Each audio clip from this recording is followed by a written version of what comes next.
Proletariats in Dhaka metropolitan should be another example of the proletariat of any other southern cities across the world, and so Dhaka proletariats must not be something special that can't be communicated by the people coming from other metropolitans.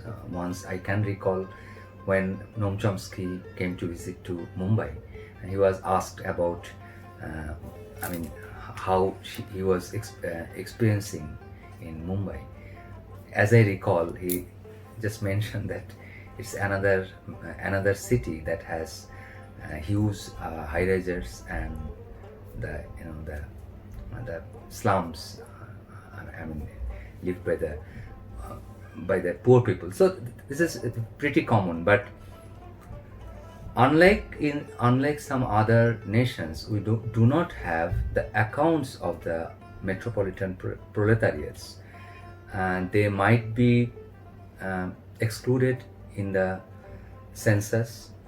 They might not have any proper documentation about when they are coming to the city and for what purpose, if they have any, and the duration of their staying there, their purposes or instead purposelessness, and they're looking for making a living in the metropolitan, and at some point for many of them leaving the city disgusted and exhausted, and without having any more place to go. So this should be a story that is not that much researched about, and that's not something even in the cultural and fictional works.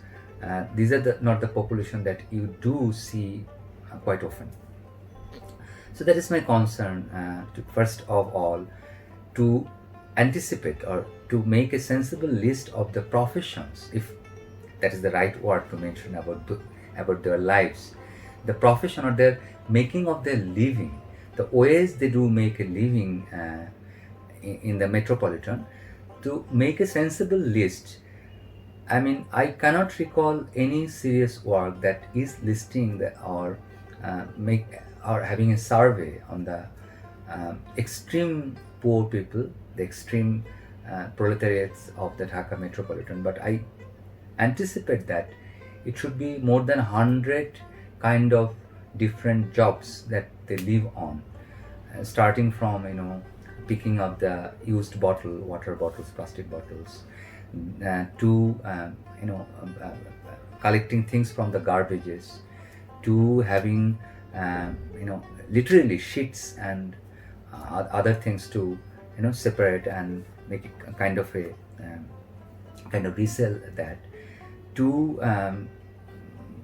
begging. So it should be quite some exhausting list of works that they do in the metropolitan, and the variation of their living places should also stun most of the comfortable middle class, because they don't have any clue about. So these things come to the scenario whenever you are asking them to play or perform a certain thing that is not into their everyday livelihood.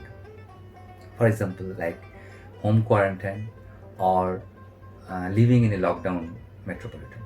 Because living in a lockdown metropolitan, it's not different for the middle class people only. Even within the working class or within the lower class people, it should or can make a huge difference.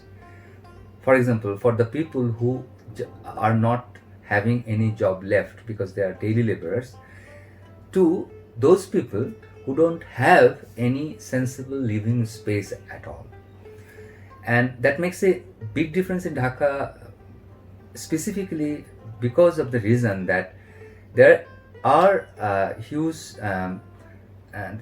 concern by some people who work for the, or at least work among the urban proletariat people, because it can be some 2 to 4 million people who are not even counted as the counted in the city population, and they do have different kind of living arrangements. Mostly it's not an arrangement even. For example, having some polythene papers and bamboo and just making a shed, and they are living in outskirts of the city. So the concept of home quarantine doesn't work with them, and specifically they don't have any formal sector job, or they are not formal sector laborers. So the whole lockdowns metropolitan can only mean, losing any kind of opportunity of making a living, and hard imagined living. Because, for example, the people who are working in garbage, or rather, collecting things from the garbage, so the whole garbage thing has been changed, and there are many people who work on contract basis for the city corporation as well, because the city corporation actually do not have quite a large number of regular employee. So they do depend on the local contractor for their cleaning works. So it's a complicated chain, hugely dependent on the urban proletariat who don't have the formal sector jobs, but hardly mentioned on papers. So they do not have any job left, because for having kind of a living, they do need the regular garbage supply from the middle class apartments. So these are the complications that most of the researchers are not even familiar with.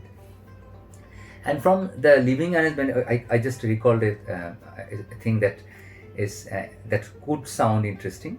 For example, the regular working class people, that the places they do live in most of the cases, they do pay actually more than the middle class people. Per square feet, if we are calculating the per square feet arrangement, so most of the middle class people pay, for example 30,000 for 2,000 square feet area, and they are paying more than 3,000 or 4,000 just merely for 100 square feet. So this is how even the urban poors are paying on regular basis, if we consider them as earning regularly and living regularly in a particular space. But most of them actually do not earn regularly and do not live in a particular location. In official terms, they don't have a formal address mostly, or most of the time. So this lockdown situation is a huge disaster to that aspect, that we don't produce that much shit, that much garbage to live on. So and that's an irony of the whole situation. And specifically in the wake of the festivals, for example, Eid. Eid has a kind of a turnover in the city lives that do produce newer forms of possibility for the urban proletariat. They do produce larger amount of foods, larger amount of clothes. They throw out the older things.